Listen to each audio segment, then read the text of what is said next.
dulu sekitar abad ke-18 di kampung sini itu terkena wabah musibah pagebluk.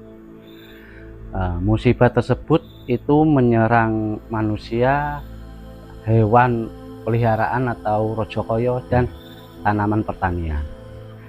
Dari manusia itu paginya sakit, sorenya meninggal. Sorenya sakit, paginya meninggal. Kemudian dari hewan peliharaan atau hewan ternak itu banyak yang mati. Terus dari pertanian itu banyak yang gagal panen. Kemudian Buyut Karti berusaha mencari cara untuk menanggulangi wabah tersebut dengan cara bertapa di sebuah batu yang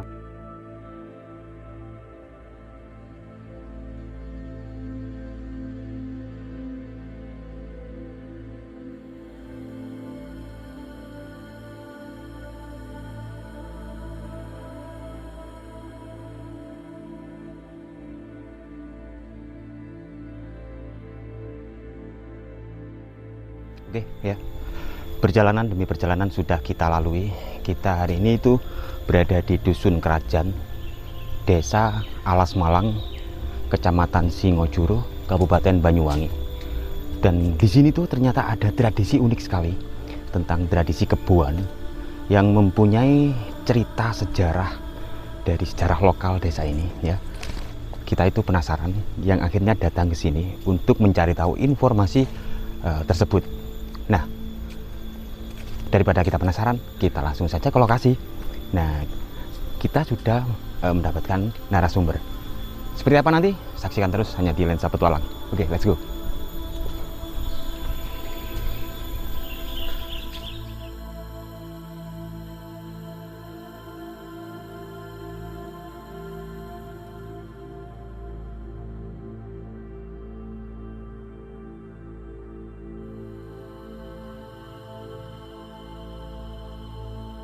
Aku tandek ini apa nih?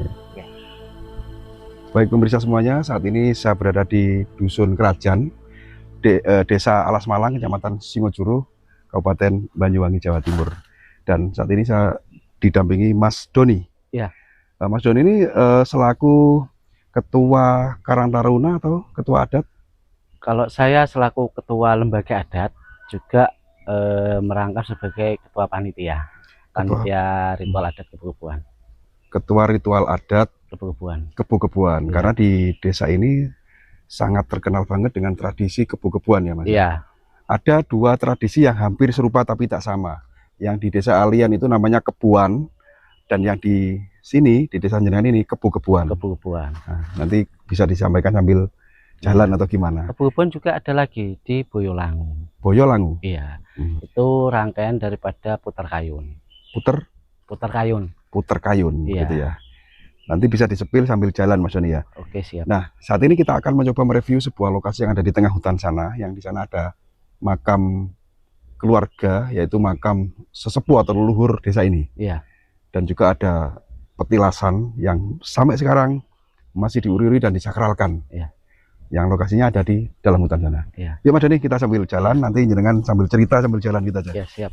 Ini harus melewati terowongan ya. Terowongan seperti ini. Mas Doni usianya berapa Mas? Kok masih muda banget? Usia sudah 35. 35. Tapi Ya. masih belum keluarga? Belum. Sudah? Belum? Masih Bujang? bujang. Oh, masih bujang. Iya. Oke. Nah, Mas, yang namanya makam keluarga itu makam siapa namanya Mas? Itu makamnya Buyut Karti dan anak keturunannya. Anak keturunannya. Iya. Disebutlah makam keluarga. Bisa disepil Mas, siapa beliau itu dulu Mas sambil jalan? Buyut Karti itu nama aslinya itu Kasian. Punya anak 10. Yang tertua itu namanya Sukarti. Makanya masyarakat sini menyebutnya itu Buyut Karti. Nama aslinya Kasian malah. Iya. Oh, iya. Kita kemana dulu? Ke makam dulu atau ke petilasan? Kita ke makam dulu. Makam dulu ya. Iya. Nah, di kiri kanan kita ini masih banyak bambu petung, identik dengan petung sewu, tapi ini nggak ada 1000 ya. Ini ladang atau hutan ini milik desa ya Mas ya? Ini milik masih perorangan. Perorangan? Ya, Oh. ini masih keluarganya Buyut Karti, ini beda keluarga. Oh gitu. Iya. Berarti ladang ini masih punya dari keluarga Buyut Karti. Iya. Iya Mas. Kok nggak ditanami duren atau apa gitu Mas ya? Kalau duren mungkin terlalu apa ya? Terlalu rob.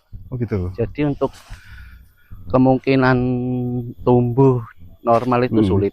Sulit ya. Ya, Oh, ini ini, Mas. makamnya Buyut Karti ini. Oke, kita sudah sampai di makamnya Buyut Karti, makam keluarga ini ya. Assalamualaikum. Assalamualaikum ya ahli kubur.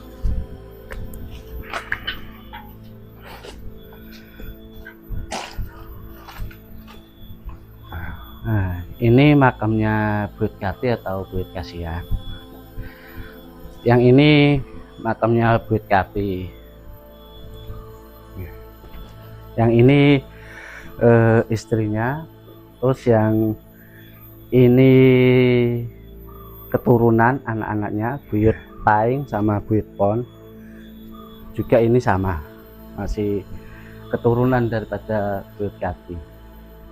Berarti ada 9 makam yang di area komplek. Iya. Atau lingkup ini ya Mas. Mungkin penonton tanya, siapa sih sebenarnya Buyut Karti itu yang kok sampai diistimewakan dan dituakan lah di desa ini? Bisa diceritakan Mas? Buyut Karti itu sesepuh di kampung sini. Ya. Jadi beliau orang yang pertama kali mengawali adanya ritual adat kebubuan yang ada di Desa Alas Malang. Karena dulu sekitar abad ke-18 di kampung sini itu terkena wabah musibah pagebluk. Musibah tersebut itu menyerang manusia, hewan peliharaan atau rojokoyo, dan tanaman pertanian. Dari manusia itu paginya sakit, sorenya meninggal. Sorenya sakit, paginya meninggal. Kemudian dari hewan peliharaan atau hewan ternak itu banyak yang mati. Terus dari pertanian itu banyak yang gagal panen. Kemudian Buyut Karti berusaha mencari cara untuk menanggulangi wabah tersebut dengan cara bertapa di sebuah batu yang namanya Watu Loso. Lokasinya di baratnya pemakaman. Dan nanti kita ke sana Ya. ya Mas ya. Jadi beliau itu di abad ke-18 ya? Ya, sekitar abad ke-18. Untuk menanggulangi supaya wabah tersebut segera selesai, jadi beliau itu bertapa di sana. Di sana kemudian mendapatkan wasit untuk melaksanakan atau melakukan bersih dusun atau selamatan dusun. Dalam prosesi selamatan dusun tersebut itu ada beberapa warga yang kesurupan atau kerasukan sesosok kerbau. Kenapa sih kok kerbau yang merasuki warga tersebut? Karena satu, danyang daripada batu tersebut itu sesosok kerbau. Danyang, Ya, penunggu. Ya. batu yang dibuat bertapa Buyut Ya. Karti. Danyangnya Watu Loso itu sosok kerbau. Kemudian dulu masyarakat dusun kerajaan itu banyak yang memelihara kerbau. Karena wabah atau musibah tersebut, kerbau-kerbau warga banyak yang mati. Jadi untuk menghargai jasa daripada kerbau, karena mayoritas mata pencarian warga sini itu petani. Nah, untuk menghargai jasa kerbau itu yang kesurupan tadi menginginkan adanya ritual adat. Nah, jadi warga atau manusia yang berdandan seolah seperti kerbau, menyerupai kerbau.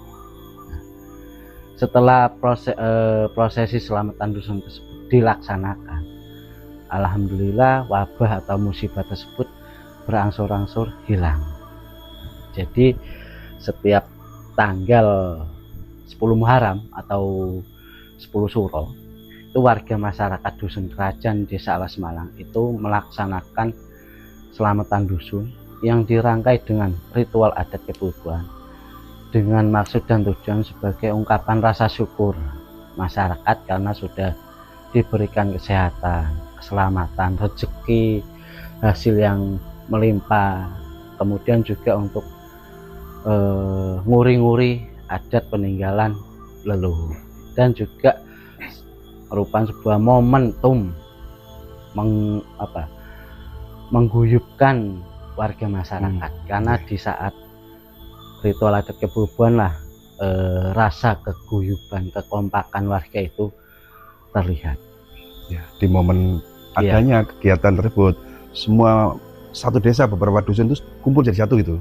Iya, lokasinya itu yang melaksanakan dusun kerajaan. Jadi seluruh warga masyarakat dusun kerajaan pas acara kebubuan itu guyup rukun. Jadi merupakan sebuah momen untuk merukunkan atau mengguyupkan warga masyarakat. Warga satu dusun. Iya, warga satu dusun. Bukan satu desa ya? Bukan. Hanya warga dusun kerajaan. Dusun kerajaan. Boleh mungkin sebagian netizen atau saya sendiri juga kurang paham yang dimaksud ritual tradisi kebu-kebuan itu seperti apa sih Mas Joni? Untuk kebu-kebuan itu kita berdandan layaknya seperti kerbau, memakai aksesoris tanduk, kemudian seluruh badannya itu dicat hitam menggunakan oker, kemudian keliling fitur bumi mengelilingi kampung. Itu ada pemerannya gitu ya? Iya. Berapa orang? Kerbau. Satu tim itu berapa orang? Kalau kerbau itu biasanya 20 sampai 30 pasang. Banyak ya? Iya. Kemudian dari petani itu biasanya 10 sampai 15 pasang. Jadi yang ikut andil dalam ritual tersebut itu masyarakat dusun kerajaan. Itu terus digiring atau diarah atau keliling kampung gitu? Keliling kampung. Keliling kampung. Iya. Titik pusatnya atau kumpulnya itu di Petaunan, di sektor barat. Nah, sebelum Ider Bumi ini dilepas, kerbau-kerbau tersebut berkumpul di Petaunan atau Gedogan untuk dilakukan meras menggunakan petung tawar. Meras tersebut itu dilakukan oleh pawang kebu. Kalau dulu itu merasnya di Watuloso. Karena sekarang akses daripada menuju ke Watuloso ini sulit, banyak rumah-rumah. Kalau dulu kan masih jarang. Itu dipindah di Petaunan. Jadi di Petaunan itu sebelum acara Ider Bumi dilaksanakan itu terlebih dahulu diperas menggunakan petung tawar yang dilakukan oleh pawang kerbau. Setelah diperas kemudian dilepas. Nah, untuk barisan pertama itu kerbau bersama pengendali. Di belakangnya kerbau itu Dayang dan Dewi Sri atau Putri. Di belakangnya Dayang atau Dewi Sri itu Kur atau pengiring suara. Kemudian di belakangnya lagi petani putra putri, kemudian pengiring hiburan lainnya seperti barang, kuntulan dan sebagainya. Rangkaian acaranya seperti itu ya. Oke. Dan habis ini kita akan menuju ke tempat pertapaan siapa? Mbah Karti yang ada di atas bukit sana. Ya. Oke, nice. Kita akan menuju ke lokasinya ya Mas Joni ya. Oke. Jadi lebih tinggi dari keberadaan makam ini ya lokasi. Tepat di atas perbukitannya kah? Iya, ini. Oh itu? Iya. Itu ada 2 pohon besar, itu pohon apa Mas? Ada tiga pohon mangga. Oh mangga itu Mas? Iya. Masya Allah. Jadi mangga sebesar itu mungkin ya sudah ada dari dulu Mas Joni ya? Iya, sebelum buyut ada itu sudah ada. Termasuk batu ini. Oh ini Mas, batu pertapaan beliau? Iya, ini batu loso atau watu kloso.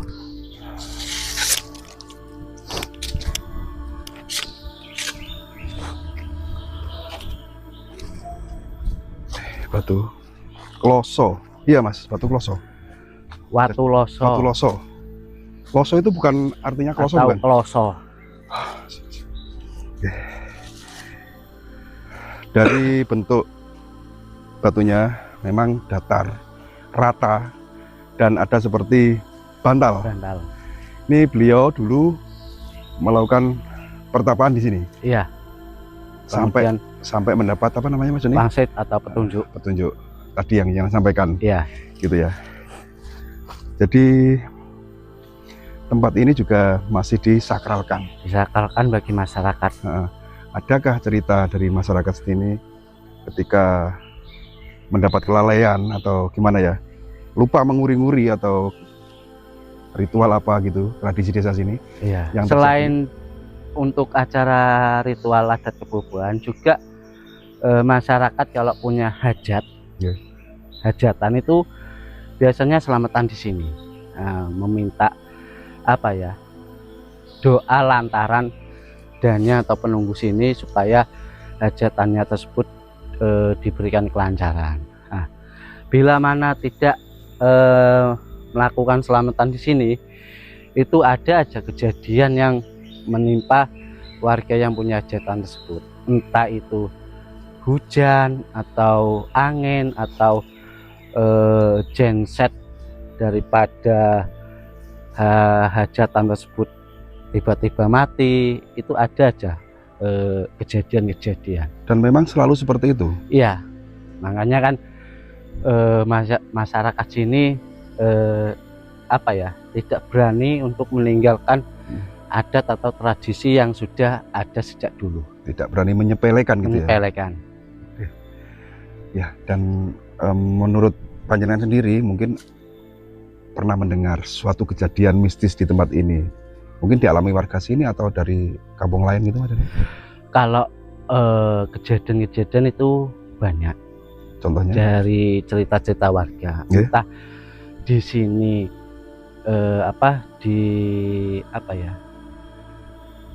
dikatoni sesosok penunggu, baik ular maupun sosok kakek-kakek yang bertapa di sini. Berarti benar-benar ada wujud sosok yang sedang anggaplah bertapa di atas batu ini. Iya. Di hari-hari apa itu kira-kira? Ataukah warga yang sedang mencari kayu atau kebanyakan warga sekitar area sini itu biasanya pulang dari sawah menjelang duhur atau pas mau ke sungai atau ke sawah. Biasanya kan warga sekitar lingkungan wilayah sini lewatnya sini. Di jalan yang tadi ya? Iya, jadi di apa ya, dikatoni sesosok perwujudan tadi yang jangan sebut. Jadi mereka-mereka yang menampakkan diri di sini dianggaplah sebagai penunggu dari tempat keramat ini, batu tersebut.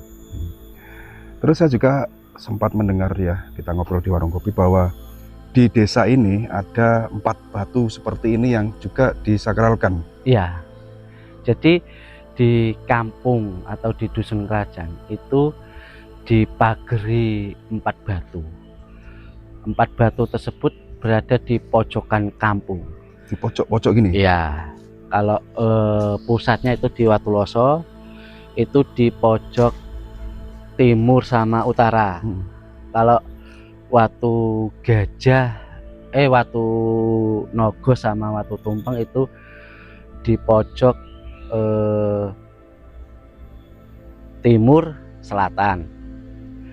Kemudian Batu Gajah itu di barat selatan. Kemudian Watu Karangan itu di utara barat.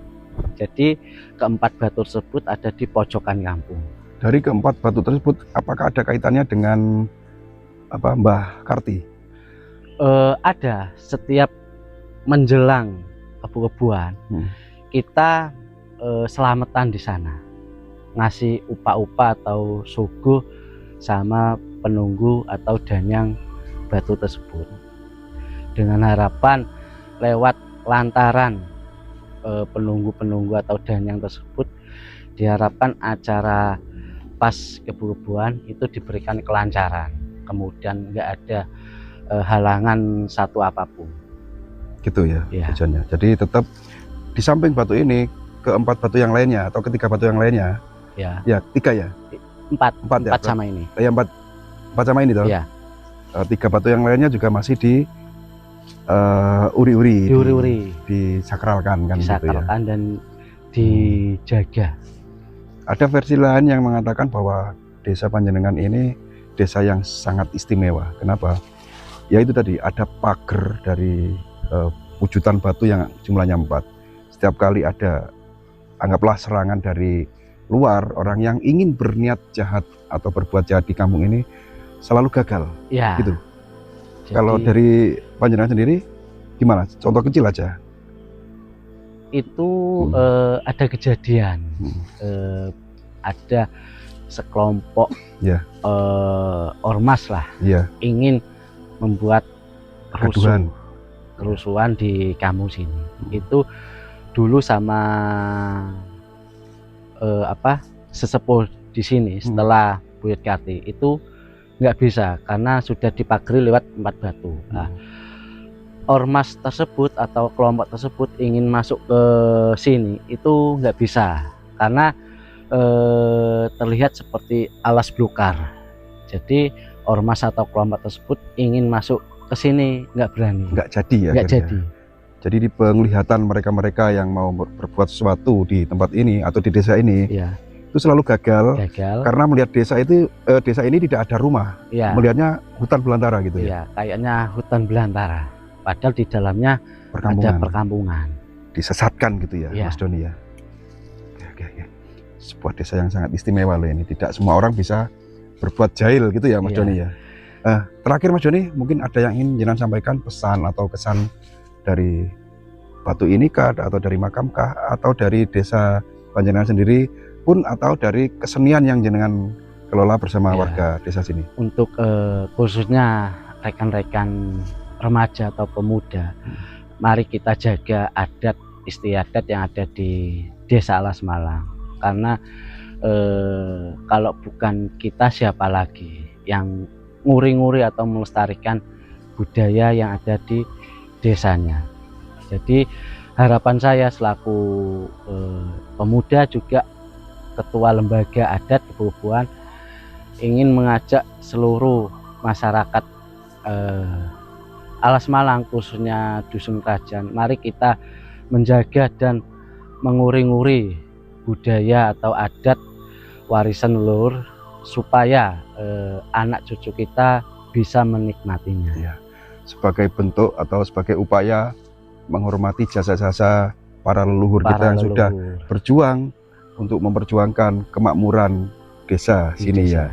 Sebagai generasi penerus, ojo nganti ngelalekne sejarah kan gitu ya. Karena tanpa leluhur kita tidak ada sampai sekarang. Itu ya Mas Doni ya. Mas Doni, terima kasih jenengan sudah berkenan mengantar kami sampai ke lokasi ini yang tentunya Alas Malang ya. Desa Alas Malang ini adalah Alas Malang. Desa yang memiliki sejarah yang kalau kita ungkap tidak selesai ini. Ya kan? Cukup kita explore tempat ini aja, yang ini sangat menarik sekali. Sejarahnya juga tentunya kemistisannya ya Mas Doni. Semoga masyarakat sini selalu diberi kelancaran setiap usaha, dijauhkan dari mara bahaya, ya kan? Semuanya diberi umur panjang dan berkah kan gitu ya Mas Doni, termasuk panjenengan juga nih. Juga tambahan di sekeliling Watuloso itu terdapat 3 pohon mangga yang konon katanya sudah berusia ratusan tahun. Ratusan tahun ya. Dan juga berbuah. Berbuah. Jenis mangga apa ini? Jenis kalau orang sini bilangnya pokalijiwo, kayak pondok atau pokates. Oh gitu. Ya. Dan tentunya kalau berbuah bebas ini. Bebas, cuma nggak ada yang berani memanjat. Nunggu jatuhnya dulu. Iya. Oh gitu. Karena dulu sempat ada orang yang bahasanya itu usil, ingin menebang. Ditebang. Iya. Sudah diukuri diameter pakai meteran, itu dapat beberapa hari sakit kemudian meninggal. Oh gitu. Jadi nggak sampai ketebang gitu ya Mas Doni? Nggak sampai, makanya nggak ada yang berani. Ya salah juga sih kalau ditebang, ya kan? Iya. Ini kan juga untuk sebagai paru-paru kehidupan kan gitu ya. Kehidupan. Oke Mas Doni, terima kasih ya. Sama-sama. Untuk tayangan kali ini di wilayah Dusun Kerajaan. Desa apa? Alas Malang. Alas Malang ya, yang ikut kecamatan Singojuru. Singojuru, Kabupaten Banyuwangi, Jawa Timur.